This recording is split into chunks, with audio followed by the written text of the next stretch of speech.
শ্রী গুরুভ্যো নমঃ। হরি ওম। গণনাম ত্বা গণপতিগুং হবামহে কবিম কবীনামুপমশ্রবস্তমম জ্যেষ্ঠরাজং ব্রহ্মণাং ব্রহ্মণস্পত শৃण्वन्नोतिभिः सीदसादनं।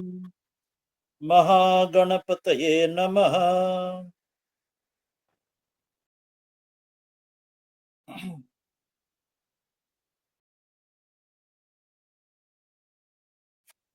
আমরা শুরু করব তৈত্তিরীয় উপনিষদের 3টি বল্লীর মধ্যে আজকে দ্বিতীয়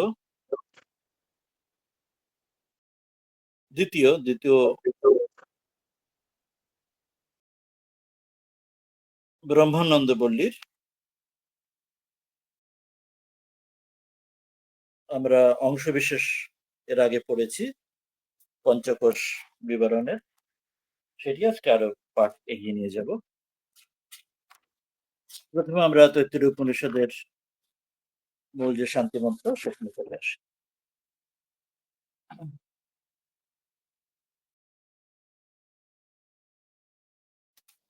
ওম শন্নো মিত্র শন্বরুণঃ শন্নো ভবত্বর্য়মা শন্নো ইন্দ্রো বৃহস্পতিঃ শন্নো বিষ্ণুরুক্রমঃ নমো ব্রহ্মণে নমস্তে वायो त्वमेव प्रत्यक्षं ब्रह्मासि त्वामेव प्रत्यक्षं ब्रह्म वदिष्यामि ऋतं वदिष्यामि सत्यं वदिष्यामि तन्मामवतु तद्वक्तारमवतु अवतु माम् अवतु वक्तारम्।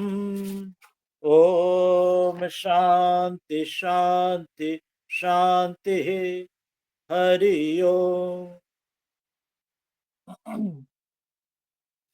এটি মূল শান্তি মন্ত্রের পরে এখন আমরা 3টি বল্লী, যেটি দ্বিতীয় আমরা শিক্ষা বল্লী আগে পড়েছি, দ্বিতীয় ব্রহ্মানন্দ বল্লীর এই বল্লীর যে নিজস্ব যে মন্ত্রটি শুরুতে শান্তি মন্ত্রটি আছে সেটি আগে পড়ে নিই। আমরা জানি এটা আগের আমরা আলোচনা করেছি, সেটি আমরা বিখ্যাত যে পঞ্চশান্তি মন্ত্র আমরা পাঠ করি তার মধ্যে একটি মন্ত্র। ও सहना भवतु सहनो भुनक्तु सह वीर्यङ्करवावहै तेजस्विनावधीतमस्तु मा विद्विषावहै। ओम शांति शांति शांति। हरि ओम। এখন এবারে আমরা মূল উপনিষদের মন্ত্রতে আজকের অংশে চলে আসি। দ্বিতীয় আমরা ব্রহ্মানন্দ বল্লীর অংশ বিশেষ পড়েছিলাম, কোনখান থেকে আজকে আসবো।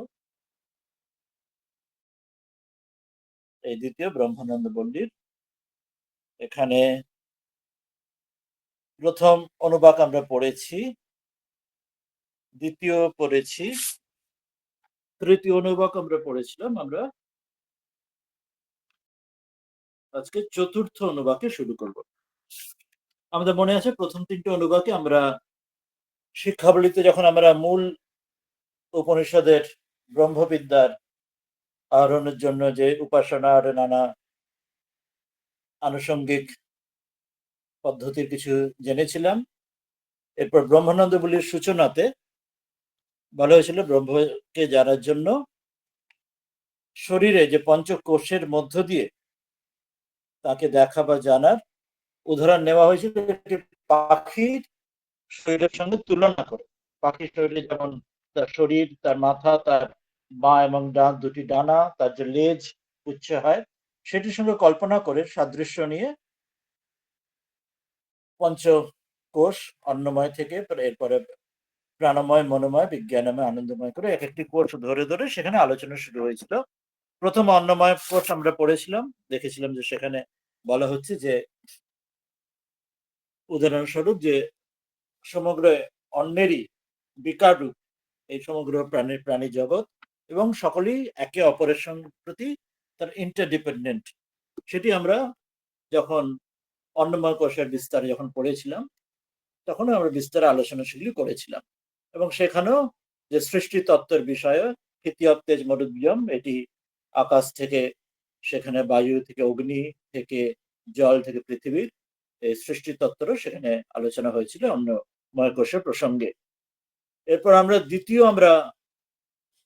অনুবাদ পড়েছিলাম যেখানে আমাদের প্রাণময় কোষের আলোচনা এসেছিল এবং সেই বিষয়ে সেখানে পঞ্চপ্রাণের প্রাণ, অপান, ব্যান, উদান, সমান এই বায়ুগুলি সম্বন্ধে আলোচনাতে সেখানেও প্রাণের মধ্যে দিয়ে সেখানেও যে একত্বের অনুভূতি সেটি আলোচনা সেখানে হয়েছিল। সেটি আমরা এর আগের পাঠগুলিতে পড়ে নিয়েছি এবং সেখানে উদাহরণ নেওয়া হয়েছিল সেটি পাখির সঙ্গে। পাখির তার মাথা, তার ডান দুই ডানা, তার লেজ পুচ্ছ, তার শরীর সঙ্গে এই পঞ্চপ্রাণের মাধ্যমে প্রাণময় কোষের আমরা আলোচনায় সাদৃশ্য নিয়ে তুলনায় উদাহরণটি এসেছিল। এরপর এর আগের দিন আমরা মনোময় কোষের অংশটা দেখেছিলাম, করেছি। সেখানে আমরা দেখেছি সে একইভাবে সেখানে মনের, আমরা আগের দিন বলেছিলাম যে অন্তঃকরণের যে চারটি বৃত্তি, সে একই অন্তঃকরণকেই কখনো মন, বুদ্ধি, চিত্ত, অহংকার এই নামে তাকে বলা হয়। মন যখন সংকল্প বিকল্প করছে, অর্থাৎ ডুজ অ্যান্ড ডোন্টস ইত্যাদি যখন চিন্তা হচ্ছে তখন তাকে মন নামে। যখন তাতে নিশ্চয় করছে, কোনো সিদ্ধান্ত নিচ্ছে তখন বুদ্ধি, বুদ্ধি নিশ্চয়াত্মক। আর যখন স্মরণ করছে, মনে করাচ্ছে কিছু স্মৃতি, স্মরণাত্মক চিত্ত। আর যখন আমি যে অহং ভাব, যে অভিমানাত্মক, সেটি অহং। তো তার মধ্যে মনোময় কোষে বলা হয়েছিল যে এই সংকল্প বিকল্পর আমরা কি করণীয় কি না করণীয়, ডুজ অ্যান্ড ডোন্টস এর বিষয় কোথা থেকে সেখানে জানা হচ্ছিল, বলা হয়েছিল বেদ অর্থাৎ শাস্ত্র থেকে, যেখানে গুরুজনের বাক্য থেকে উদাহরণ নিয়ে বলা হয়েছিল যজু তার বেদ, তার শির, যেটি আমরা আলোচনা করেছিলাম, এবং ঋগ্বেদ এবং সামবেদ সেখানে তার ডা এবং বা, তার পাখা, এবং তার যে বিধি বাক্যগুলি সেটি তার মূল যে শরীর, কি করণীয় সেটি।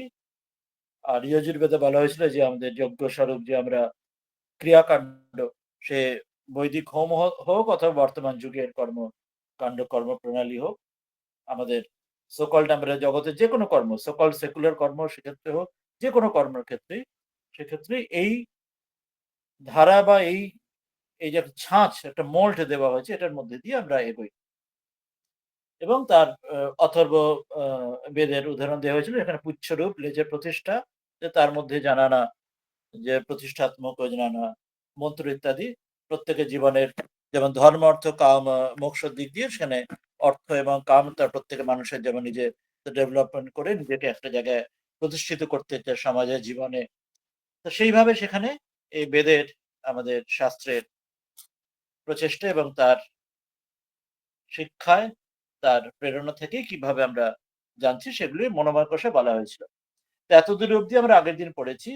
আজকে আমরা এর পরেরটি, আমরা চতুর্থ অনুবাকে আমরা আসব। তৃতীয় অনুবাকে আমরা তৃতীয় অনুবাক, দ্বিতীয় ব্রহ্মানন্দ বলির তৃতীয় অনুবাক 232 পড়েছি। আজকে দ্বিতীয় ব্রহ্মানন্দ বলির চতুর্থ অনুবাক 424 সেখানে শুরু করব। প্রথমে তার আমরা পাঠ করে নিই, তারপরে আমরা, এটির দুটি ভাগ আছে, এটি প্রথম ভাগ, এটি তার দ্বিতীয় ভাগ। প্রথম ভাগটা আগে পাঠ করে তারপর আমরা দ্বিতীয় ভাগে আসবো।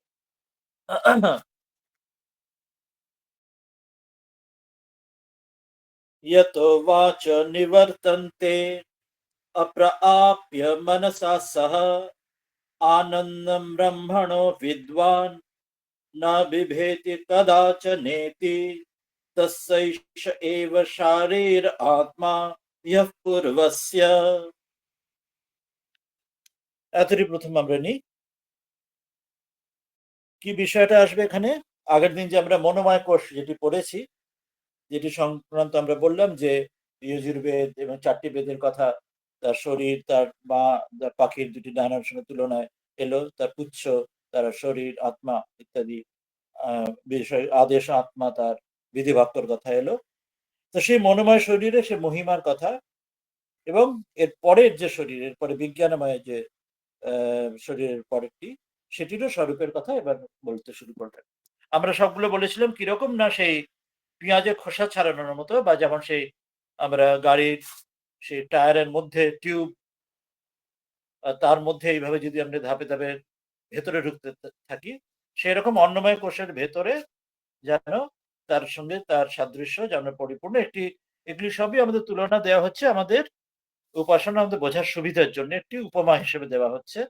অন্নময় কোষের পরে প্রাণময় বলা হলো, তারপর মনের দিক দিয়ে বলা হলো, এরপর পরের ধাপটা আসবেন।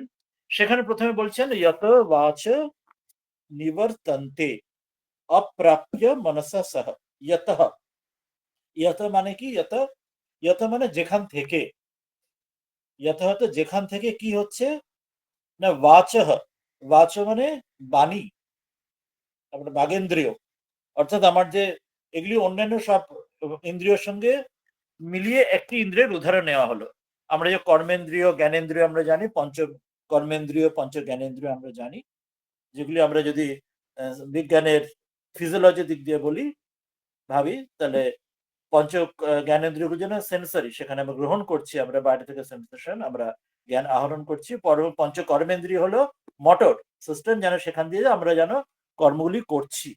আমরা যেমন সেন্সরি সিস্টেমে যা গ্রহণ হচ্ছে, আমাদের মোটর সিস্টেমের মাধ্যমে সেগুলি আমরা অ্যাক্টিভেট করে সেইভাবে সেরকম কর্ম করছি, কর্মেন্দ্রিয়।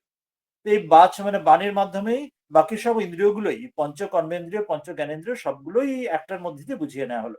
একটা শব্দের মধ্যে দিয়ে 10টি বুঝিয়ে দেওয়া হচ্ছে, যে বাক বাণীর উদাহরণ দিয়ে, জিহ্বা অর্থাৎ বাণী মানে জিহ্বা, জিহ্বার মধ্যে দিয়ে তা 5টা কর্মেন্দ্রিয়, 5টা জ্ঞানেন্দ্রিয়, সব ইন্দ্রিয়গুলো নিয়েই বোঝানো হচ্ছে। কি হচ্ছে না, বলছে মনসা সহ, আর তার কার সঙ্গে? মনের সঙ্গে। মন হচ্ছে অন্তরেন্দ্রিয়, বাকিগুলো সব বহিরেন্দ্রিয় ছিল। পঞ্চ কর্মেন্দ্রিয়, পঞ্চ জ্ঞানেন্দ্রিয় হলো সেন্সরি এবং মোটর অর্গান, সেগুলি সব বহিরেন্দ্রিয়। আর মন হলো অন্তরেন্দ্রিয়। মনকে যেটা আমরা বললাম আগের দিন, মন, বুদ্ধি, চিত্ত, অহংকার, আমরা ক্রিয়া অনুযায়ী তার এই 4টি ভাগ করছি, কিন্তু একটি সেটি ইন্দ্রিয়। তো বলছে সে মনের সঙ্গে বাকি সব বাক ইত্যাদি, বাকি পঞ্চ জ্ঞানেন্দ্রিয়, পঞ্চ কর্মেন্দ্রিয় সবগুলি এবং মন সকলেই কি হয় না, বলছেন নিবার অপ্রাপ্য, অপ্রাপ্য তাকে না পেয়ে, অপ্রাপ্য মানে প্রাপ্য না হয়ে তাকে না পেয়ে কি হয়, নিবর্তন্তে, নিবর্তন্তে যেন ফিরে আসে। প্রথমে কি বললেন তাহলে? ইয়াত যেখান থেকে মন, বাক্য এবং বাকি সকল কর্মেন্দ্রিয়, জ্ঞানেন্দ্রিয় ফিরে আসে, অপ্রাপ্য মানে তাকে না পেয়ে, এবং অন্যরা মনও ফিরে আসে, অর্থাৎ মনও সেখানে পৌঁছতে পারে না, এবং বাক পৌঁছতে পারে না, কর্মেন্দ্রিয় পৌঁছতে পারে না, জ্ঞানেন্দ্রিয় কেউ সেখানে পৌঁছতে পারে না, ফিরে আসে। কি ফিরে আসে সেটা পরে বিস্তারে আসবেন। বলছেন যে সেখানে সম্বন্ধে আনন্দ ব্রহ্মণ বিদ্বান, বলছেন সেই ব্রহ্মের, ব্রহ্মণ, সেই ব্রহ্মকে আনন্দম বিদ্বান, যে বিদ্বান, যিনি জানতে পারেন, সেই যে ব্যক্তি, যে সাধক, যে ব্যক্তি যে ব্রহ্মের আনন্দকে জানতে পারে, তিনি ন বিভেতি কদাচন ইতি, তিনি কদাচন কখনোই, ন বিভেতি কখনোই তিনি ভয় পান না, ইতি এইরকম বলা হয়েছে। স্বামীজি মনে করাচ্ছেন যে উপনিষদ বারবার পড়লে কি হবে, আমাদের আমাদের বেদ পড়লে কুসংস্কার দূর হবে এবং ভয় শূন্যতা, নির্ভয় হবে, অভীর হবে। বলছেন উপনিষদে বারবার বারবার ওই বিষয়টি আসছে যে তুমি, হে মানুষ, তুমি ভয় করো না, বি ফিয়ারলেস। এটি এই যে আমরা একটু উদাহরণ এখানে পেলাম। সে যখন, যে ব্যক্তি ব্রহ্মকে, ব্রহ্মের যে আনন্দকে, সেই আনন্দম ব্রহ্মণ, সেই ব্রহ্মের সে আনন্দকে যে বিদ্বান, যে জানতে পারে, যে তিনি কখনো কদাচন কখনোই তিনি ভয় পান না, বিভীতি, তিনি কখনো কোনো ভয় পান না। অর্থাৎ বলা হলো যে সেই ব্রহ্ম থেকেই এরা ফিরে আসে। পৌঁছতে পারে না কারা? না অপ্রাপ্য মনসা সহ, যে তাকে না পেয়ে, ব্রহ্মকে না পেয়ে মন ফিরে চলে আসে এবং বাক্য ফিরে চলে আসে, যে সেই ব্রহ্ম থেকে, এবং সব বাক্যের মধ্যে দিয়ে বাকি সব ইন্দ্রিয় বুঝিয়ে দেওয়া হলো, অন্য সকল কর্মেন্দ্রিয়, সকল জ্ঞানেন্দ্রিয় নিবর্তান্তে সে ব্রহ্মকে সেখানে না পেয়ে এখানে ফিরে চলে আসে। বলছেন তস্য এষ এব শারীর আত্মা। বলছেন তস্য, তস্য মানে কার? এই যে আমরা এখন পড়ছি, আমরা কোনটা পড়ছি? এখন মনোময় পুরুষের কথা বলছি। আমরা তো অন্নময় পুরুষ এবং প্রাণময় পুরুষের তো আগের একদিন পড়েছিলাম। তো মনোময় পুরুষের প্রসঙ্গ এখনো চলছে। তো বলছেন সেই তস্য অর্থাৎ সেই মনোময় যে পুরুষ, মনোময় কোষের সেই পুরুষের এষ, এইটাই তার, এষ এব, এইটাই তার যে পরমাত্মা শারীরহ, যে তার শরীরের মধ্যে যে আত্মা। অর্থাৎ তার পরের ধাপের কথা শুরু করতে চলেছেন। ঠিক যেমন অন্নময় কোষের মধ্যে তারই সদৃশ যেন তাকে সম্পূর্ণ তার মুখে অন্নময় কোষী আকারে তার ভেতরে যেন সম্পূর্ণভাবে পরিপূর্ণভাবে রয়েছে। যেমন বেলুনের মধ্যে যেমন যে হাওয়া থাকে, তো সেই রকম যেন অন্নময় কোষের মধ্যে যেন প্রাণময় কোষ রয়েছেন। প্রাণময়ের মধ্যে তাকে সম্পূর্ণ পরিপূর্ণ করে তার মধ্যে এই মনোময় কোষ রয়েছেন। এবার সেই মনোময় কোষে বলছে তার মধ্যে সেখানেও সেই একইভাবে সেখানে তাকে পরিপূর্ণ করে সেখানে রয়েছেন ভেতর সেই পরমাত্মা সেখানে রয়েছে তার মধ্যে। কিরূপে? না বলছেন ইহা পূর্বস্য। বলছেন আগে আগে যেমন বলা হয়েছে, এর আগের যে উদাহরণগুলো এই অন্নময়ের মধ্যে প্রাণময়, প্রাণময়ের মধ্যে মনোময়, সেরকম মনোময়ের মধ্যেও সেই পরমাত্মা ভেতরে রয়েছেন। কিভাবে রয়েছেন সেটি এর পরের অংশে আসবেন, যে বিজ্ঞানময় রূপে রয়েছেন। সে পেঁয়াজের খোসা ছাড়ানোর মতো একটার পর একটা ধীরে ধীরে ধীরে ধীরে ধীরে আমরা একদম ভেতরে আমরা আমরা মূলে পৌঁছবো। তাহলে এখানে এটা কি বলা হলো প্রথমে, যে তারা ফিরে আসেন, তারা পৌঁছাতে পারেন না। এই শব্দটা বলা হলো মানে এখানে এমন নয় যে কোনো নেগেটিভ এটা বলা হচ্ছে যে তারা তাকে পান না। অর্থাৎ মনোময় কোষও তাহলে এখানে বলে দেওয়া হলো মন সেখানে পান না। স্পষ্টই বলে দিলেন যে তাকে না পেয়ে অপ্রাপ্য মনসা, মনও তাকে পান না, ব্রহ্মকে পান না, এবং বাকি ইন্দ্রিয়গুলো তো কথাই নেই, বাক্য ইত্যাদি সকল কর্মেন্দ্রিয় জ্ঞানেন্দ্রিয় তাকে না পেয়ে ফিরে আসে। কিন্তু এটা শুধুমাত্র নেগেটিভ সে বোঝাচ্ছেন না, যে পার না বোঝাচ্ছে না, বরং এটা একটা পজিটিভ একটা দ্যোতনা আছে। সেটা বলছেন যে তারা অর্থ হচ্ছে তারা তাকে ওই অবধি এগিয়ে দেয়, এগিয়ে দিয়ে সেখান থেকে নিজে ফিরে আসে, কিন্তু তারও অতটুকু কাজ করে দেয়। কিরকম? আমরা কথামৃতে পড়েছি, মনে আছে যে সেখানে অন্য প্রসঙ্গে সেখানে সেই ৩ চোরের কথা, ৩ ডাকাতের কথা বলা রয়েছে সত্যতম রজ। যে এক রূপী যে ডাকাত, সে যে মানুষকে যাকে ধরেছে সে তাকে মেরে ফেলতে চাইছিল। তারপর যে রজরূপী ডাকাত তাকে দয়া করে বললেন না মেরে ফেলতে হবে না, একে বেঁধে রেখে দাও। সে বন্ধনে রেখে দিল। আর সত্যগুণী যে ডাকাত সে তো বন্ধন থেকে ছেড়ে দিল। তারপর পথ দেখিয়ে দিল, ওই দেখো তুমি ওইখানে চলে যাও, তুমি নিজের ঘরে ফিরে যাবে। কিন্তু এ বললে আপনি বড় উপকার করলেন, আপনি আমার সঙ্গে চলুন। বললে না আমি ওখানে যেতে পারবো না, গেলে আমাকে পুলিশে ধরবে। অর্থাৎ সত্যগুণী ডাকাতও সেখানে পৌঁছতে পারছে না, যে তম রজ সত্যের পারে যে তুরীয় যেখানে সদা ব্রহ্ম যেখানে, কিন্তু তিনি পথ দেখিয়ে দিচ্ছেন। সেখানে যেমন বলা হচ্ছে যে তিনি পথ দেখিয়ে দিচ্ছেন, পৌঁছে দিচ্ছেন, কিন্তু সেখান থেকে ফিরে আসছেন, নিজে পৌঁছতে পারছেন না, কিন্তু তাকে সহায়তা করছেন। তো এখানেও যে বলা হলো যে যাকে যেখান থেকে ফিরে আসছেন, মন ফিরে আসছেন, বাক্য ফিরে আসছেন, বাকি কর্মেন্দ্রিয় ইন্দ্রিয় সকলে ফিরে আসছেন যাকে না পেয়ে, এটা নেগেটিভ অর্থে এখানে বোঝানো হচ্ছে না। এটাই উদাহরণটা এটি বোঝানো হচ্ছে যে তারাই ততদূর তাকে পৌঁছে দেন, ব্রহ্মের দুয়ার পর্যন্ত, তার দ্বার পর্যন্ত যেন পৌঁছে দিচ্ছেন, মন এবং সব বাক্যগুলি পৌঁছে দিচ্ছেন। আমরা যে কর্মের দ্বারা আমরা যেন, যেমন সৎকর্ম, যেমন কর্মযোগ, যেমন যেখানে চিত্তশুদ্ধির দ্বারা আমরা যখন করি সেখানে গিয়ে তারা সেখানে পৌঁছে দেন। তো সেই অর্থে এখানে বলা হলো সেখানে পৌঁছাতে পারছেন না তিনি, তাদের কিন্তু ওই রাস্তা অব্দি পৌঁছে দেন, ওই রাস্তায় তুলে দেন এবং তার পথ দেখিয়ে দেন। আর যখন তিনি শুদ্ধ সম্পূর্ণ মন শুদ্ধ, সেটি তো আরো দূরের কথা, সেটি আমরা পরে আসবো। সেটি শ্রীরামকৃষ্ণ বলছেন শুদ্ধ মন, শুদ্ধ বুদ্ধি, শুদ্ধ আত্মা এক। তো এটি যখন বলা হচ্ছে সেই অশুদ্ধ যখন মন যখন রয়েছে বা অশুদ্ধ বুদ্ধি, সেটি শুধু ওই পথের পথ দেখিয়ে দিচ্ছে। যত আমরা কর্মযোগের মাধ্যমে আমরা চিত্ত শুদ্ধি করতে থাকবো, সেই রাস্তা দেখিয়ে দেবে, পৌঁছে দেবে।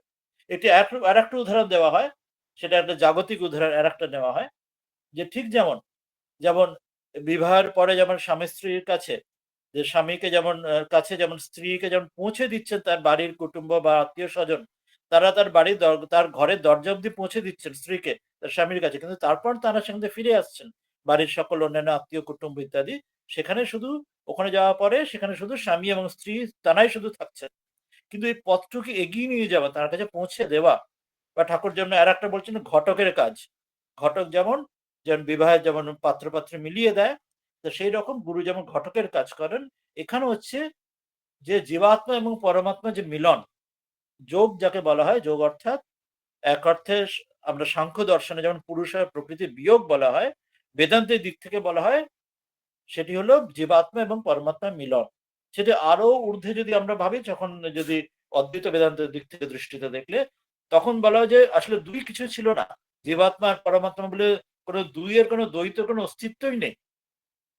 সেটা কিরকম, যেমন মনুষ্য যে কাহিনী আছে, একটা গাছে বসে, যেটা নিচের পাখি নিচে একটা পাখি উপরে, নিচের পাখিটা টক বা মিষ্টি ফল খাচ্ছে, টক ফল খেয়ে তার কোনো চেতনা যাচ্ছে, মিষ্টি ফলকে ভুলে যাচ্ছে। আর অনেক উপরে আর একটা পাখি বসে আছে, সে কিন্তু নিশ্চিন্ত, সে বসে আছে দ্রষ্টা সাক্ষী রূপে, সে কোনো মিষ্টি টক কিছুই ফল খাচ্ছে না। আর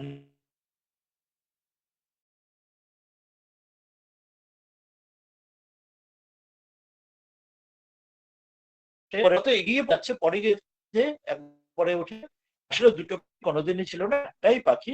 সে নিজেকে ভ্রান্তিতে মায়ার বশে নিজেকে দুই রূপ ভাবছিল।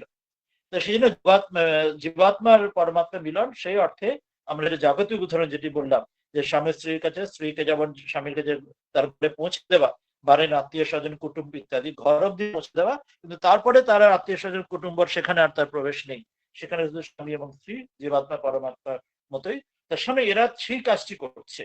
এই মন এবং কর্মেন্দ্রিয়, ইন্দ্রিয়, মানে বাকি জ্ঞানেন্দ্রিয় সবগুলি, পাঁচ পাঁচ 10টি বহিরেন্দ্রিয় এবং মন, সেগুলি হচ্ছে সেই রকম তাকে তার রাস্তা, তার দরজা অব্দি যেন পৌঁছে দিচ্ছে, এবং তারপরে তারা ফিরে চলে আসে, তাদের কর্ম শেষ হয়ে যাচ্ছে, তাদের আর কিছু করার থাকছে না, এরপরে তাদের আর প্রবেশ অধিকার নেই, এরপরে তাদের আর কিছু ওখানে করার নেই।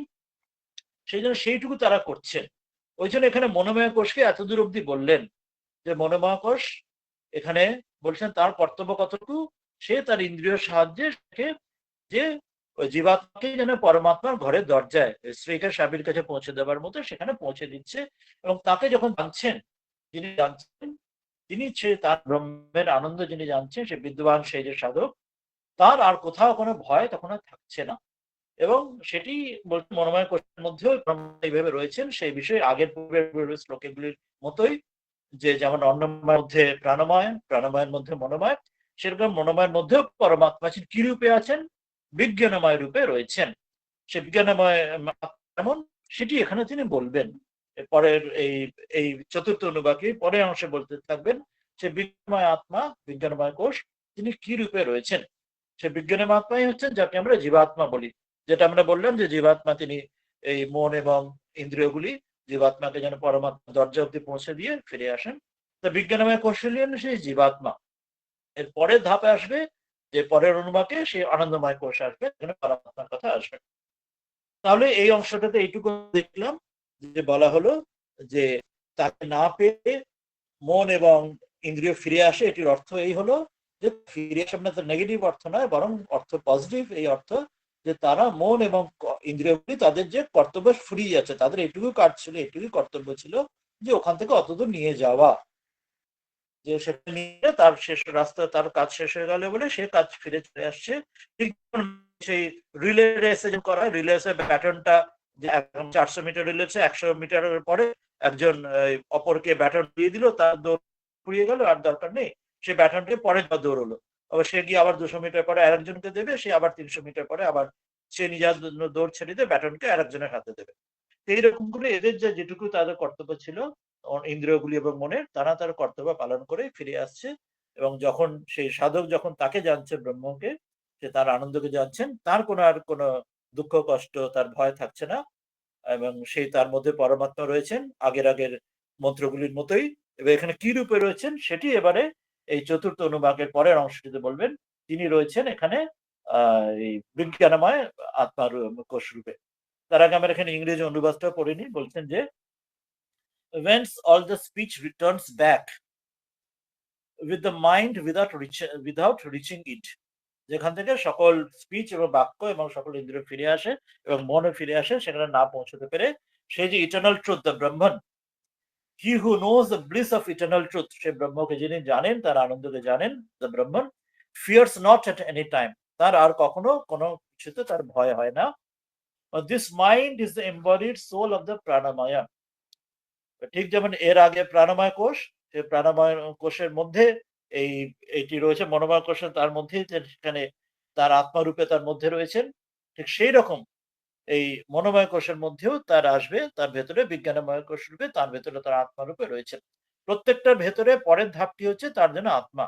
অন্নময় কোষের জন্য তার আত্মা হচ্ছে প্রাণময়, প্রাণময় কোষের জন্য তার মধ্যে আত্মাই মনোময়, মনোময়ের মধ্যে তার আত্মা এর ভেতরে বিজ্ঞানময়, যিনি জীবাত্মা। আর এর পরেরটা আসবে জীবাত্মার বিজ্ঞানময়ের মধ্যে আত্মা হচ্ছে আনন্দময় কোষ, যিনি হচ্ছেন পরমাত্মা। সেটি এর পরের অংশটা এবার আসবেন। বলবেন এখানে এই অংশটা তো আমরা দেখব। তিনি বলবেন যে এই চতুর্থ অনুবাকের বাকি অংশে যে কিভাবে সেখানে বিজ্ঞানময় রয়েছেন, এবং সেখানেও সেই পাখির সেই উদাহরণটি নেবেন, যেটা পাখির উদাহরণ যেগুলো আমরা আগে আগে নিয়েছি। পাখির তার মাথা, তার ডানা, তার পুচ্ছ, তার শরীর ইত্যাদি, সেখানে বিজ্ঞানময় কোষেও সেটি আমরা দেখবো কিরকম, সেটা আমরা এখন দেখি।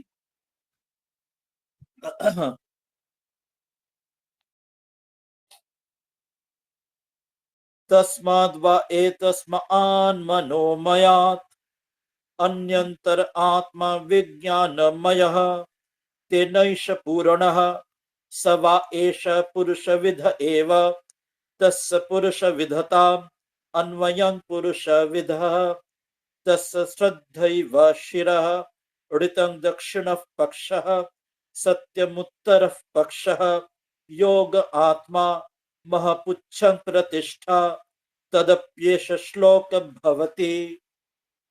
ঠিক আগের আগের কোষগুলির মতোই এবারে বিজ্ঞানময় কোষ এখানে আসছেন। বলছেন যে তসমাৎ ওয়া এতস্মাৎ মনোময়াৎ। তসমাৎ ওয়া, ওয়া মানে ওই, অর্থাৎ ওই, ওই অর্থাৎ নিশ্চয়, ভেরিলি, নিশ্চিত ভাবেই, কোনো সংশয় ছাড়াই। তসমাৎ, তসমাৎ অর্থাৎ এর এর আগে যেটা বলা হয়েছিল, এর আগে যে অংশটা আমরা পড়লাম, তো সেটাই সেটির বিষয়ে বলছেন যে সেটা ভেলে নিশ্চিত ভাবে। এতস্মাৎ এইটি, যে আগে যে মনোময় কোষের কথা এবং তার আগে যে প্রাণময় অন্নময় পরপর বলা হলো, সেইভাবে এই মনোময়াৎ, এই মনোময় পুরুষের থেকে অন্য অন্তর আত্মা বিজ্ঞানময়, অন্য একটি তার ভেতরে আত্মা রয়েছেন যাকে বিজ্ঞানময় বলা হচ্ছে। ঠিক আগের আগের মতোই, অন্নময়ের মধ্যে প্রাণময়, প্রাণময়ের মধ্যে মনোময়, সেরকমই বলছেন যে তসমাৎ বা তসমাৎ ওই, যে তসমাৎ যে আগের যে বলা হলো মনোময়ের সেটির মধ্যেই, এ তসমাৎ আগের আগের গুলোর মতোই, অন্নময় প্রাণময়ের মতোই, এ তসমাৎ এই মনোময়ের এর ক্ষেত্রেও তাই একই রকম হয়েছে। এই মনোময় পুরুষের থেকে অন্য অপর একটি অন্য, এবং তার অন্তর, তার ভেতরে, সে সাইকেলের আমরা যেটা বললাম টায়ারের মধ্যে টিউবের মতো বা পেঁয়াজের খোসা ছাড়ানোর মতো, তার ভেতরে একটি অপর একটি আত্মা যেন যেন রয়েছেন, রয়েছেন তাকে বলা হচ্ছে বিজ্ঞানময়। তিনি হচ্ছেন বিজ্ঞানময়। তিনি ধাপে ধাপে ধাপে আমরা স্থূল থেকে সূক্ষ্মে যাচ্ছি, রুট থেকে আরো সাটেলে আমরা যাচ্ছি, যে আমরা যে এই শুধু শরীর নই, আমরা শুধু অন্নময় কোষই নই, তার মধ্যে আমরা আসলে যে অহং ব্রহ্মাস্মি, আমরা যে জীব ব্রহ্ম এবং না পারা, সেটি ধীরে ধীরে ধীরে সে অরুন্ধতী ন্যায়ের মতো দেখানো হচ্ছে। যেহেতু অরুন্ধতী ন্যায় কেমন, যে আমার আগের দিন বলেছিলাম যে সেই খুব ছোট্ট নক্ষত্র দেখা যায় না বলে এই গাছের ফাঁক দিয়ে দেখানো, ওই দেখো চাঁদ, চাঁদের দিকে পাশে এই বড় একটা জল জল কিছু তারা, সেটার পাশে আর একটা তারা, ওই করে করে অরুন্ধতীকে দেখানো হয়। তো সেই রকমই এখানে, যে স্থূল এই শরীর অন্নময় থেকে ধীরে ধীরে এগিয়ে এগিয়ে সূক্ষ্ম থেকে সূক্ষ্মতর হয়তো সূক্ষ্মতম হয়ে আত্মাকে, পরমাত্মাকে, ব্রহ্মকে দেখানো হবে। তো এখানে মনোময় থেকে বলা হলো সেই আগের আগের মতো, এ তসমাৎ, সে আগের গুলোর মতোই, এ তসমাৎ এই মনোময়ের মধ্যে অন্য একটি তার অন্তর, তার ভেতরে আত্মা যা রয়েছেন যাকে বিজ্ঞানময় বলা হচ্ছে। এবার তিন এস পূর্ণ, বলছেন তেন, যে ওটার দ্বারাই, কোনটা না, সেই বিজ্ঞানময় আত্মা যে মনোময়ের মধ্যে রয়েছে, এসা এইটাই, এই মনোময় কোষটাই পূর্ণ ব্যক্ত। ওই সাইকেলের টায়ারের মধ্যে টিউবের মতোই বা বেলুনের মধ্যে হাওয়ার মতো এই মনোময় কোষটা সম্পূর্ণ টইটুম্বর ভরে রয়েছেন এই বিজ্ঞানময় কোষের দ্বারা। মানে তার একদম ভেতরে কানায় কানায় মনোময় কোষের মধ্যে যেন বিজ্ঞানময় কোষ এটা কানায় কানায় ভেতরে পূর্ণ হয়ে রয়েছেন। তার ভেতরে আত্মারূপে, মনোময়ের মধ্যে আত্মারূপে বিজ্ঞানময়ী ভেতরে রয়েছেন সম্পূর্ণ পূর্ণরূপে। ওই জন্য তেনা, যে সেই বিজ্ঞানময় কোষের দ্বারাই এসা এই মনোময় কোষটি কিন্তু পূর্ণ, একদম ব্যাপ্ত, কানায় কানায় টইটুম্বুর পূর্ণ রয়েছে। স বা এসা পুরুষ বিধ এব। বলছেন সাহা সেইটা, কোনটা না সা বা এষা, এই যে বিজ্ঞানাময় কোষ, বিজ্ঞানাময় আত্মা, সা বা মানে ওই, আবার সেই ওই অর্থাৎ নিঃসন্দেহ বা নিশ্চিত ভাবে, ভেরিলি, কোনো সংশয় নেই এই বিষয়।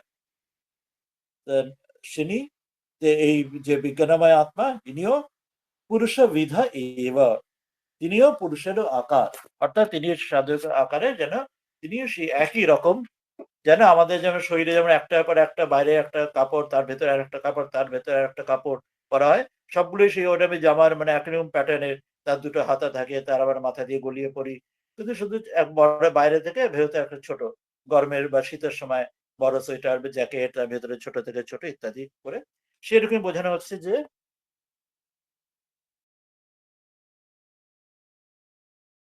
আত্মা সেটি ওই, সেটা নিশ্চিত ভাবে পুরুষ বিধ এব, সেটাই পুরুষেরই আকারে, অন্নময়ের সেরেমি আকারে, তার ভেতরে অন্নময়ের মধ্যে প্রাণময়, তার মধ্যে মনোময়, মনোময়ের মধ্যে সে আকারে একদম পরিপূর্ণভাবে রয়েছেন। কেমন ভাবে তার আছে তার, বলছেন যে তিনি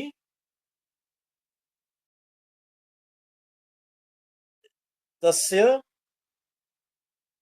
পুরুষ বিধতাম। অনু এখানে একটু আপনাদের এক মিনিট, এখানে একটু ভুল রয়েছে দেখছি, আমরা যে স্ক্রিনে যেটি আমরা দেখাচ্ছি, সেই স্ক্রিনেতে একটুখানি সামান্য ভুল রয়েছে। সেখানে অনুবাদটা ঠিকই আছে, তার ইংরেজি অনুবাদ দেখছি ঠিক আছে, কিন্তু তার যেটা মূল সংস্কৃত যেটা স্ক্রিনে দেওয়া রয়েছে, স্ক্রিনে সংস্কৃতটা ভুল আছে। এটা দেখবেন যে এখানে স্ক্রিনে দেওয়া আছে সেই ঋগ দক্ষিণাপক্ষ সাম উত্তরা যজুরেব, এটা হচ্ছে মনোমার, যেটি আমরা আগে যেটা পড়েছিলাম দেখুন এখানে স্ক্রিনে, যে আগেরটাই এখানে ভুল করে এখানে, এখানে যেটা দেওয়া হয়েছিল এই যে মনোময় কোষের ক্ষেত্রে ঋগ দক্ষিণাপক্ষ যজু শিব শির সাম উত্তরা পক্ষ আদেশ আত্মা মনোময়, সেটাও এখানে ভুল করে, এটি একটি প্রিন্টিং মিস্টেক এখানে খুব বড় রয়ে গেছে, বড় প্রিন্টিং মিস্টেক এখানে হয়ে গেছে। তা এখানে সেই জন্য ওই ঋগ দক্ষিণাপক্ষ ওইগুলোই ভুল করে এসে গেছে, কিন্তু এটা কিন্তু মূল, আমি যেখানে মূল উপনিষদে নেই, এটা সম্পূর্ণ একটা প্রিন্টিং মিস্টেক, এই আমরা যেখান থেকে আমরা প্রিন্টিংটা নিয়েছি, কিন্তু আমি দেখছি তার অনুবাদে ঠিকই দেওয়া আছে, আমি অনুবাদ থেকে আমি সেখানে আমি ঠিক করে বলে দেবো। তা বলছেন যে আহ তেন এসে পুরুষ বিধ তস্য পুরুষ বিধতাম, এত অব্দি ঠিক আছে। তস্য পুরুষ বিধতাম, কি বলছেন এখানে, তস্য পুরুষ বিধতাম অর্থাৎ তস্য যে সেই, তার, পুরুষ বিধতাম, পুরুষ বিধতাম মানে অন্বয়ং পুরুষ বিধ, অর্থাৎ পুরুষের আকৃতির মধ্যে সে তার সঙ্গে অনুগত, মানে অর্থাৎ অয়ং সেই যে বিজ্ঞানময় আত্মা, সেটা ওই পুরুষের আকৃতির জন্যই, সেও সেই আগের তার প্যাটার্নে, এর আগের আগের অন্নময় বা প্রাণময় মনোময় কোষের যেমন যেমন তার স্ট্রাকচার প্যাটার্ন বলা হয়েছিল পুরুষেরই আকারের জন্য, সেও এই বিজ্ঞানময় কোষও সে পুরুষের আকৃতির জন্যই, সে পুরুষের সেই রকমই তার পুরো স্ট্রাকচার, ওই সেই পাখির যেটা শরীরের উদাহরণ যেটা নিয়েছিলাম, সেই রকমই সেই রকমই একই রকম প্যাটার্নে তার ভাগগুলি করা বলা হবে, সেটির সূচনা করছেন। বলছেন তস্য পুরুষ বিধতাম অন্বয়ং পুরুষ বিধ, অন্বয়ং মানে অনুয়ং, অনুয়ং যে পুরুষের আকৃতির মধ্যে, তস্য মানে তার, এই বিজ্ঞানময় কোষের, পুরুষ বিধতাম অনু, পুরুষের আকৃতির জন্য, তারই অনুগত পুরুষের আকৃতির জন্য, অয়ম এই বিজ্ঞানময় যে পুরুষ, অয়ম মানে বিজ্ঞানময় আত্মা, সে পুরুষ বিধ, সেও পুরুষের আকারই রয়েছে, পুরুষের আকারের জন্য তারও এরকম পাখির মতো তার ভাগগুলো রয়েছে। এবার তার ভাগগুলো কি, সেটা এখানে আমরা যে প্রিন্টিং আমরা স্ক্রিনে দিচ্ছি এটা একদমই ভুল রয়েছে, এটা ঋক সাম আদেশ সেটা মনোময় কোষের জন্য ছিল, এখানে সম্পূর্ণ প্রিন্টিং মিস্টেক। এখানে আমরা যেটা পড়লাম সেটা অন্য হবে, সেটা আমরা কি যেটা আমরা যথাযথ পড়লাম, এরপরের লাইনগুলো হবে তস্য শ্রদ্ধা এব শিরঃ ঋতং দক্ষিণ পক্ষঃ সত্যম উত্তর পক্ষ যোগ আত্মা মহাপুচ্ছম প্রতিষ্ঠা তদপ্যেশ শ্লোক ভবতি, এইগুলো লাইন হবে, এগুলো এখানে এখানে সম্পূর্ণ একটা ভুল হয়ে গেছে, এখানে যেখান থেকে এরা নিয়েছেন, এখানে সম্পূর্ণ বড় প্রিন্টিং মিস্টেক হয়ে গেছে। এটা অন্বয়ং পুরুষবিদের পরে তার শিরের ক্ষেত্রে আছে তস্য শ্রদ্ধা এব শিরঃ, শ্রদ্ধা হলো তার শির, বিজ্ঞানময় কোষের ক্ষেত্রে শ্রদ্ধা হলো তার মাথা, এবং ঋতম দক্ষিণ পক্ষ, তার যে ডান দিকে হচ্ছে ডানা হচ্ছে ঋতাং, এখানে ঋগ যেমন ওখানে ওখানে বেদের কথা যেটা মনোময় কোষে ছিল, যেটা স্ক্রিনে আমরা ভুল দেখছি, সেটা এখানে বিজ্ঞানময় কোষের ক্ষেত্রে এখানে ঋতাং হচ্ছে তার ডান দিকের ডানা, আর সত্যম উত্তর পক্ষ, যে সত্য, সত্য হচ্ছে তার তার বাঁদিকের ডানা। এখানে যখন সাম, ঋক, যজু যেগুলোই মনোময় কোষ একটা ছিল যেটা ভুল রয়েছে স্ক্রিনে বিজ্ঞানময়ের জন্য। এবং তার আত্মা হচ্ছে ওখানে যেমন আদেশ আত্মা ছিল মনোময়ের জন্য, বিজ্ঞানময় কোষের জন্য যোগ আত্মা।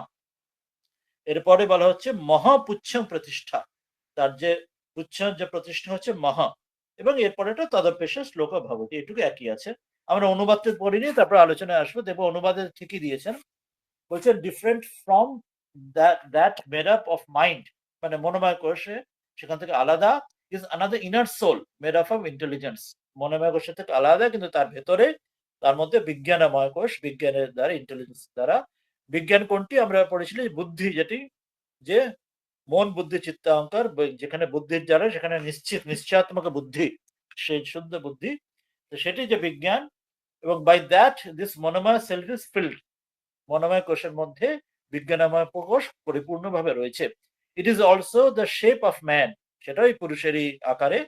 এই জন্য according to the human shape of the previous, আগের আগের যেমন মানুষের রূপে যেমন উদাহরণগুলো দেওয়া হয়েছিল, অন্নময়, প্রাণময়, মনোময়, এই পাখির উদাহরণ দিয়ে, is the human shape of this one, এরও বিজ্ঞানময় কোষে সেই রকম মানুষের রূপে, তারও পাখির উদাহরণ দিচ্ছেন। এবার অনুবাদে ঠিক দেওয়া আছে, ফেথ শ্রদ্ধা ইজ ইটস হেড, ওই তস্মাৎ শ্রদ্ধা এবার শিরঃ, তার ফেথ বা শ্রদ্ধা হলো তার মাথা। রাইচিয়াসনেস রিতম ইজ ইটস রাইট সাইড, তার ডান দিক হলো রিতম, রাইচিয়াসনেস। ট্রুথ আর সত্যম ইজ দ্য লেফট সাইড, বাঁ দিক হলো তার সত্য। যোগা ইজ দ্য ট্রাঙ্ক, তার শরীরে যে হচ্ছে যোগা আত্মা। আর মহ, দ্য টোটাল ইন্টেলেক্ট, মহৎ ইজ দ্য টেল, তার পুচ্ছ প্রতিষ্ঠা, সাপোর্ট প্রতিষ্ঠা। দেয়ার ইজ দ্য ফলোইং বৈদিক ভার্স অ্যাবাউট ইট, এরপরে সেটা আসবে। এবার সেটা আলোচনাতে চলে আসি। বলছেন যে তস্য শ্রদ্ধা এব শিরঃ, তস্য সে বিজ্ঞানময় আত্মা, শ্রদ্ধা হচ্ছে তার এবা, সেটি তার নিশ্চিতভাবে তার শির, তার মাথা। শ্রদ্ধা কি বিশিষ্টভাবে এখানে যেন শুদ্ধ বুদ্ধির কথা আমরা যখন বলছি, এখানে শ্রদ্ধা, যে আগেরটা যখন আমরা বলেছিলাম নিশ্চয়াত্মক বুদ্ধি আমরা বলেছিলাম, সেই জন্য শ্রদ্ধা এখানে আসছে। শ্রদ্ধা আমাদের শাস্ত্রে বলা হচ্ছে যে গুরু এবং শাস্ত্র বাক্যে বিশ্বাস, গুরুতে বিশ্বাস এবং শাস্ত্র বাক্যে বিশ্বাস। গুরু যেখানে বলছেন এবং শাস্ত্র যেখানে জানাচ্ছেন, দক্ষিণামূর্তি রূপে বেদ যেখানে বলছেন, তাতে যে বিশ্বাস, যেটি বিশ্বাসের মধ্যে উদাহরণ শ্রদ্ধা আসছে। কঠোপনিষদে একটি উদাহরণ আসছে, স্বামীজি নচিকেতার সেই উদাহরণ দিচ্ছেন, বারবার তার কথা বলছেন যে নচিকেতার মধ্যে শ্রদ্ধা তার হৃদয় আন। তাতে বলা হচ্ছে যে কঠোপনিষদে তার হৃদয় শ্রদ্ধা আবিবেশ, শ্রদ্ধা একটা স্ত্রীলিঙ্গ, মায়ের মতো তার হৃদয়ে তার জন্য প্রবেশ করে মায়ের মধ্যে থেকে লালন পালন করছে। কিরকম না, সেখানে তার শ্রদ্ধার কথা নচিকেতার ছোট বাচ্চার কথা বলা হচ্ছে, বহু নামে আমি প্রথমা, বহু নামে মধ্যমা, অনেকের মধ্যে আমি প্রথম হতে পারি, অনেকের মধ্যে মধ্যম হতে পারি, কিন্তু আমি অধম কখনোই নই। এটি হচ্ছে শ্রদ্ধা। এদের মধ্যে ঘমন্ড বা কোনো গর্ব, কোনো ওইটা নেই, অহংকার নেই, কিন্তু ওই শ্রদ্ধা রয়েছে, আমি কখনো ছোট হতে পারি না, আমি কখনো দিনহীন হতে পারি না। এটি অর্জুনকে গীতাতে বলছেন শ্রীকৃষ্ণ, ক্লৈবম মাস্ন দমক পার্থ, যে শুদ্রম হৃদয় দুর্বলম, সেটা তুমি দূর করো। এটি হচ্ছে সেই অর্থ যে নিজেকে ছোট ভেবে না, আমি অনেকের মধ্যে শ্রেষ্ঠ হতে পারি, শ্রেষ্ঠ যদি নাও হয় আমি মিডিয়াম হতে পারি, কিন্তু সবচেয়ে খারাপ লাস্ট অপদার্থ আমি কখনোই হব না। এটি শ্রদ্ধা, গুরু এবং শাস্ত্র বাক্যে বিশ্বাস। স্বামীজি শ্রদ্ধা সেটি আর একটা এখানে তার ডাইমেনশন নিয়ে আসছেন, যে নিজের ওপর বিশ্বাস এবং ঈশ্বরে বিশ্বাস। যার নিজের ওপর বিশ্বাস নেই সেই নাস্তিক, তার ঈশ্বরের উপর তার কারোর উপর বিশ্বাস আসে না। তো সে নিজের উপর বিশ্বাস, এই নচিকেতার মতো এই বিষয়টি স্বামীজি আনছেন। এই জন্যই বলা হচ্ছে কেন শ্রদ্ধা তার শির, তার মাথা। অর্থাৎ মাথা যদি ঠিক থাকে, আমরা যে বলি যার মাথা ঠিক থাকে, মাথা ঠিক থাকলে সে তখন জীবনে যে কোনো জায়গাতে সে সে সোজা হয়ে জীবনে নিজের পায়ের উপর তার নিজের পায়ে সে দাঁড়াতে পারবে। আর যদি তার মাথা ঘুরে যায়, বলি যে মাথা ঘুরে গেলে তার জীবনের সবকিছু গন্ডগোল হয়ে যায়।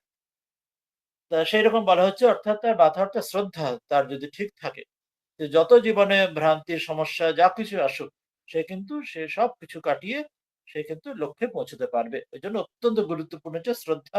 স্বামীজি বারবার আমাদের বলছেন যে শ্রদ্ধাকে আমাদের নিয়ে আসে, যাতে জীবনে শ্রদ্ধা আসে, তাহলে আমাদের জীবনে আমাদের মার্গ, আমাদের আমাদের সত্যের পথে আমরা ঠিক যেতে পারবো। তা এটি বললেন যে ওই জন্য শ্রদ্ধা হচ্ছে তার তার মস্তক। এরপরে তার দুটো ডানা বলছেন, ডান ডানা ঋত দক্ষিণ পক্ষ, সত্যম উত্তর পক্ষ। সত্য হচ্ছে তার বাম দিকের ডানা, আর ঋত হচ্ছে ডান দিকের ডানা।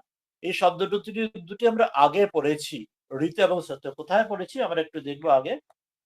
এইখানে পড়েছিলাম যখন আমরা আজকে যখন প্রথমে আমরা শান্তি মন্ত্র পড়লাম, তাতে কি বলা হয়েছিল? ঋতং বদিষ্যামি সত্যং বদিষ্যামি। শান্তি মন্ত্রতে সংঘমিত্র আমরা যখন সকালে প্রথমে পড়লাম, ঋত ঋতং বদিষ্যামি সত্যং বদিষ্যামি, আমরা ঋত বলবো, আমরা সত্য বলবো।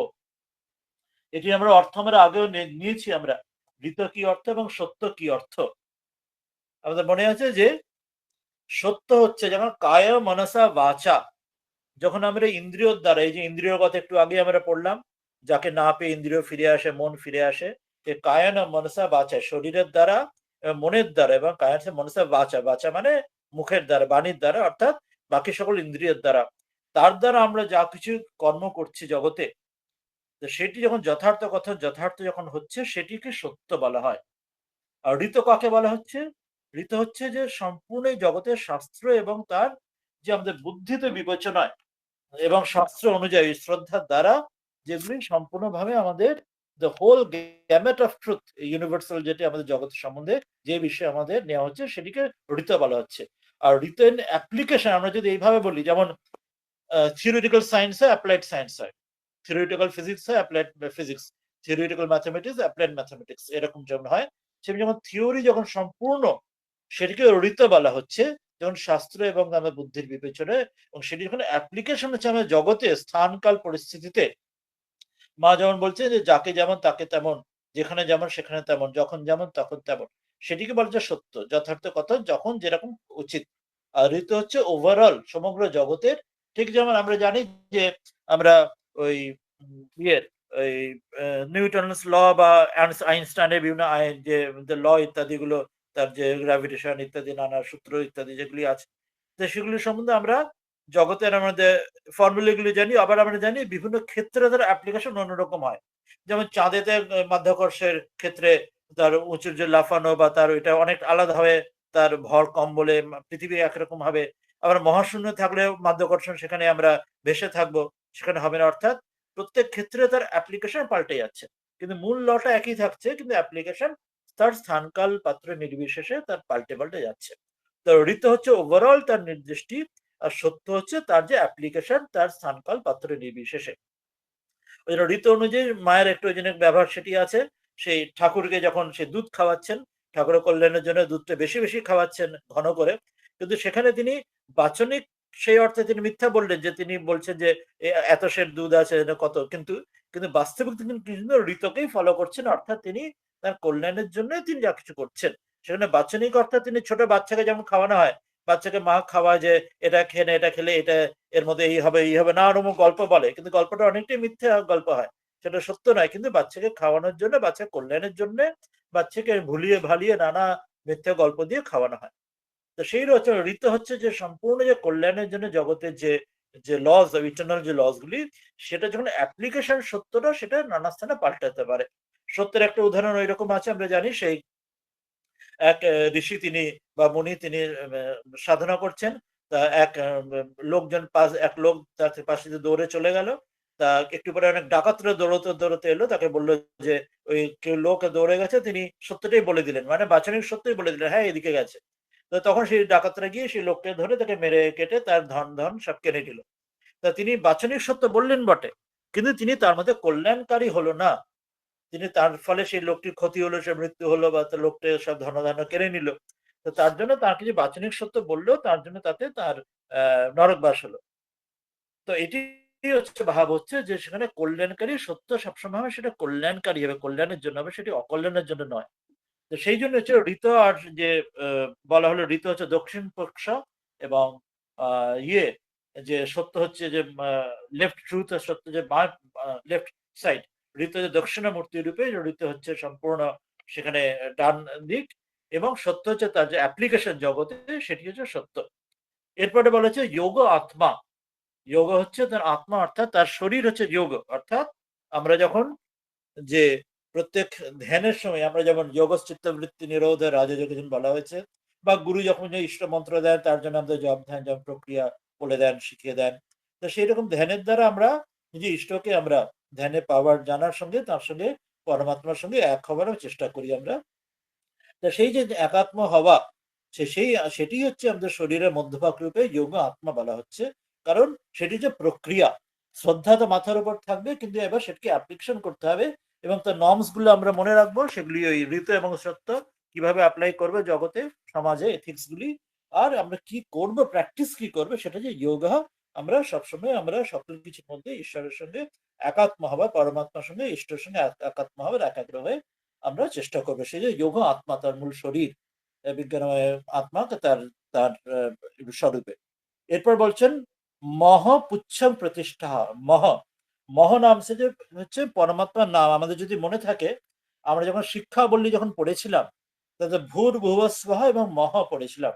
কারো কারো হয়তো মনে থাকবে যদি পুরোনো ক্লাসগুলিতে রেকর্ডিং এ দেখলে, যা শিক্ষা বললি পড়ার সময় তাতে পঞ্চম অনুবাকে এসেছিল ভূর ভুবস্ব এবং মহ, এই ব্যাহৃতির কথা এসেছিল।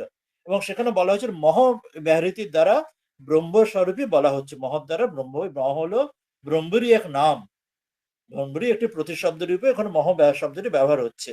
সেই জন্য এখানে মহ মহ হচ্ছে যেখানে পুচ্ছং প্রতিষ্ঠা বলা হচ্ছে, মহ হচ্ছে ব্রহ্ম, ব্রহ্ম হচ্ছে পুচ্ছং প্রতিষ্ঠা, মানে তার আধার।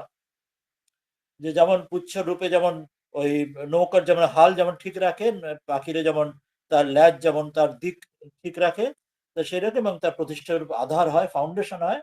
তো সেই রকম হচ্ছে মহরূপ যে ব্রহ্ম, যে মহরূপ তাকে নাম দিচ্ছেন, তিনি হচ্ছেন আমাদের সকল কিছুর আধার। তিনি রয়েছেন বলেই বাকি সবকিছু, জীব ব্রহ্ম এবার না পারহ, সেই যে ব্রহ্ম রয়েছেন বলেই তিনি সবকিছু, জগৎ সবকিছু রয়েছে, তিনি সবকিছুর আধার।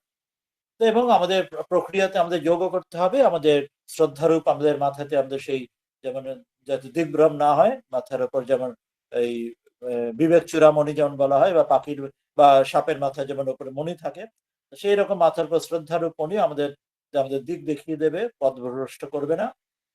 যেমন সেই মাইনে যারা যারা মাইন্সে যায়, কোল মাইন্সে যায়, কয়লা খনিতে, মাথার উপর একটা আলো রাখিয়ে একটা টর্চ বেঁধে রাখে, যেটা দিয়ে তাদের রাস্তা দেখে।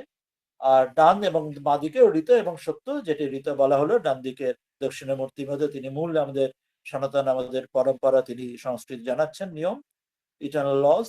আর সত্য হচ্ছে তার অ্যাপ্লিকেশন, স্থানকাল পাত্র নির্বিশেষে জানাচ্ছেন। তাই বলছেন এরপরে যে তদপ্যেষ শ্লোক ভবতি, এই বিষয়ে আর একটি শ্লোক আছে। সেই শ্লোকটি কোনটি, সেটি পরের অনুবাকে আসবে। সেটি, এটা তো আমরা এই অনুবাদ পড়লাম, চতুর্থ অনুবাদ পড়লাম, সেটি পঞ্চম অনুবাকে আসবে, যে বিজ্ঞানময় কোষের কথা বলে এরপরে আনন্দময় কোষেতে তার পঞ্চম অনুবাকে সেই শ্লোকের কথা সেই আসবে। তাহলে আজকে আমরা এতটা পড়লাম, যে প্রথমে আগের দিনের অন্নময়, প্রাণময় এবং মনোময়ের পরে আজকে পড়লাম যে মনোময় কোষের দ্বারা, সেখানে আমরা মনোময় কোষ, মন এবং ইন্দ্রিয়গুলি তাকে না পেয়ে তাকে ফিরে যায়। ফিরে যাওয়ার মানে হচ্ছে এটাই, যে তারা তার কাছে পৌঁছে দেয়, পৌঁছে দিয়ে তাদের কর্ম ফুরিয়ে যায় বলে তাদের আর কিছু কর্তব্য থাকে না, তারা ফিরে আসে এবং তাকে সেই ব্রহ্মণের আনন্দ জানলে তার কোনো সাধকের কোনো ভয় হয় না। এবং সেই মনোময় কোষের মধ্যে তারই আকৃতি তাকে পূর্ণ ব্যক্ত করে বিজ্ঞানময় কোষ রয়েছেন। সেই বিজ্ঞানময় কোষ, তিনিও সেই পুরুষের মতো তিনি আকারের, এবং তার মধ্যে তিনি রয়েছেন। এবং তার মধ্যে যেটি আমরা এই বললাম স্ক্রিনে যেটি ভুল রয়েছে এখানে, তিনি তার তার মাথা হলো তার শ্রদ্ধা, তার ডান এবং মা তার ঋত এবং সত্য, তার দুটি ডানা যোগ রূপ, তিনি হচ্ছেন তার আত্মা, যার শরীর। আমরা যেটা ইস্টেট, আমরা যে জব ধ্যান যেটি গুরু শিখিয়ে দেন, সেই যোগ রাজযোগের কথা যেটা স্বামীজি বলছেন, যোগশ্চিত্ত বৃত্তি নিরোধ। আর তার মহরূপ, তার ব্রহ্মরূপ, মহ হলো ব্রহ্মের নাম, তিনি হচ্ছেন তার প্রচ্ছ, তার দিক নির্দেশ এবং তার ঠিক রাখে, দিগ্ভ্রান্ত হতে দূর করেন, দিগ্ভ্রান্ত যাতে না হয়, এবং তার ব্রহ্মরূপ তার প্রতিষ্ঠা আধার। এবং এই বিষয়ে এর পরের শ্লোকটিতে আসবে, অর্থাৎ পরের অনুবাকে আসবে। এই বিজ্ঞানময়ের পরে আনন্দময় কোষ পরের দিনে আসবে। আজকে আমরা এখানে শেষ করব। তার আগে এখন যদি একটু আলোচনা করার থাকে আপনাদের সেই বিষয়ে, তাহলে আলোচনা করা বা কিছু শুনতে পারি, কারোর কোনো প্রসঙ্গ বলার থাকলে। স্ক্রিনে একটু মহারাজ, বলুন বলুন। ওই মোহটা ওইটা বুঝতে পারলাম না। হ্যাঁ, মহা আপনাদের মনে থাকবে যে আগের ক্লাসগুলো একবার পরে একবার দেখে নিলে, আমরা যখন ওই শিক্ষাবলী পড়েছিলাম, শিক্ষাবলী তো অনেকদিন আগে হয়ে গেছে, আমরা ভুলে গেছি হয়তো, সেখানে পঞ্চব্যাহৃতি পড়েছিলাম। কারণ এখন যদি মনে থাকে, পঞ্চব্যাহৃতি উপাসনা এখানে এসেছিল। শিক্ষাবলীটা অনেক আগে যদি আমরা দেখি, একটু আমি তাহলে বার করার চেষ্টা করি। এখানে অনেকটা আগে ছিল, স্ক্রিনে দেখছি। এটা কত 9-10-এ এইখানে ছিল, আরো আগে এইখানটাতে ছিল। ঈশা ভূরিতি ঈশা ভূরিতি অগ্নি ঋচ মহাইতে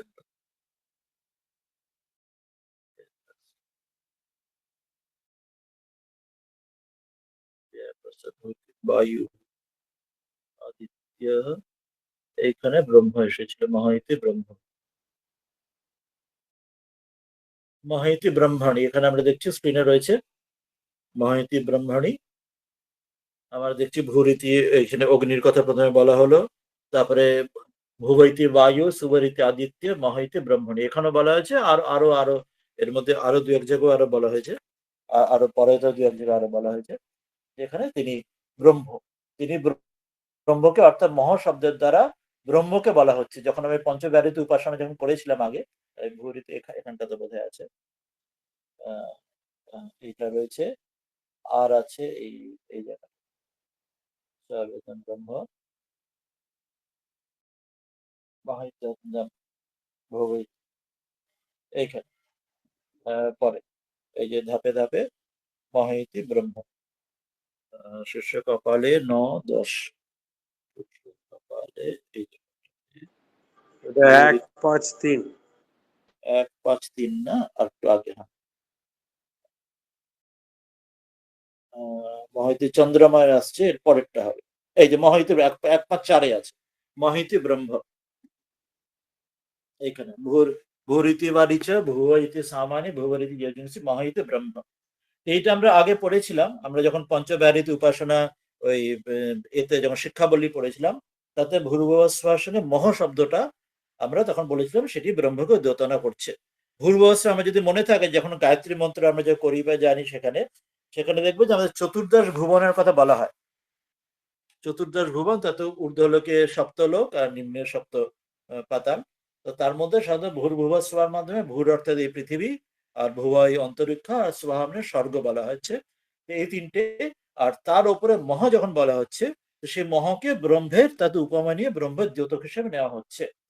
তো সেই জন্য মহকে যখন ব্রহ্মদ্যোতক আগে বলে নেওয়া হয়েছে এখানে, ওই যখন আমরা ওই সময় শিক্ষাবলীতে, সেই জন্য এই শ্লোকটিতে আজকে যে শ্লোক আমরা পড়লাম, সেখানে এখানে বলা হলো যে মহ হচ্ছে তার কি না, মহপুচ্ছং প্রতিষ্ঠা, যেটা আজকের শ্লোক যেটা পড়লাম, সেখানে বলা হলো যে মহ হচ্ছে, যেমন আমরা শ্রদ্ধা হচ্ছে তার বিজ্ঞানময় কোষের ক্ষেত্রে তার মাথা, আর দুটো ডানা হচ্ছে ঋত এবং সুপ্ত, আর যেটি যোগ রূপে আমরা আত্মা, সেরকম তার বেস বা আধার বা ফাউন্ডেশন, তো তিনি আছেন বলে সবকিছু, তার উপরে সবকিছু হচ্ছে।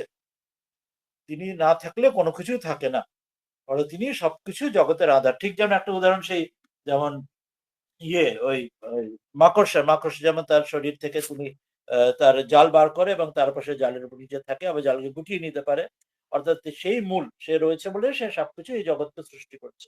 তিনি ব্রহ্মই, তিনি সমগ্র জগতের আধার। বিজ্ঞানের মকর্ষ হচ্ছে জীবাত্মার দ্যোতক, সেটা পরের দিনে আসবে, আমরা যখন আনন্দময় কোষ বলবো তখন জীবাত্মার পরমাত্মা বিস্তারে আসবে।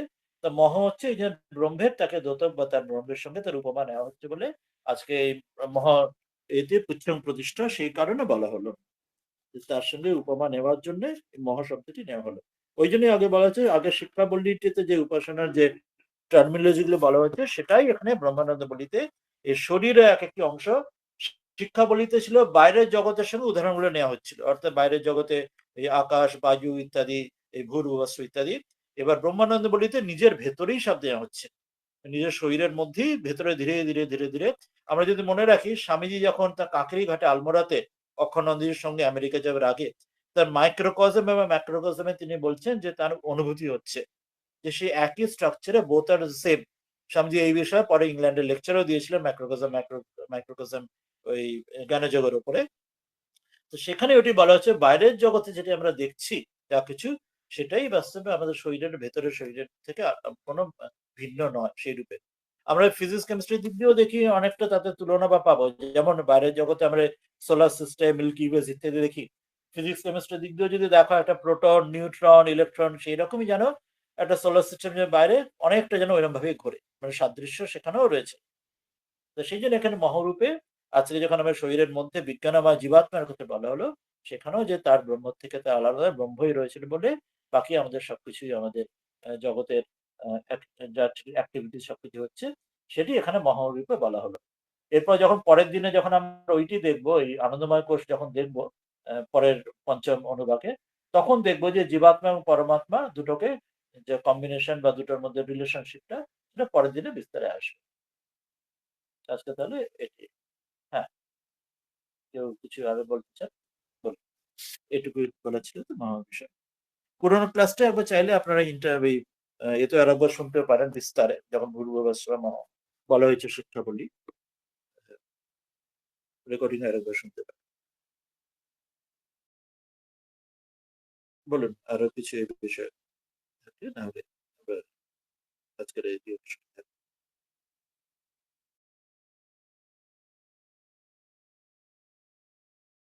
ঠিক তাহলে আজকে এতটা হলো বিজ্ঞানময় কোর্সটা।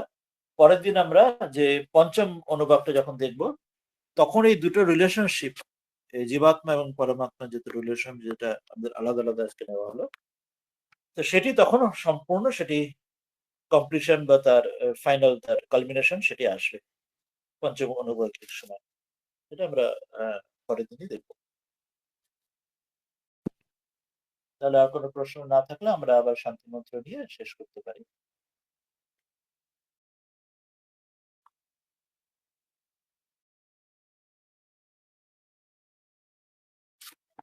তাহলে আমি শান্তি মন্ত্রটা আবার নিচ্ছি, আর হয়তো কারোর কিছু প্রশ্ন নেই। ও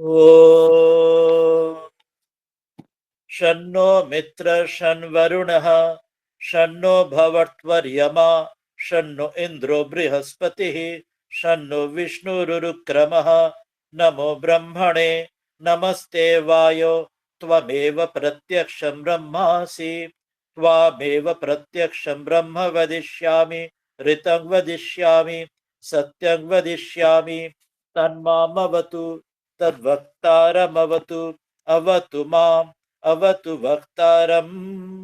ओम शांति शांति शांति। हरि ओम तत्सत्। श्री रामकृष्णार्पणमस्तु।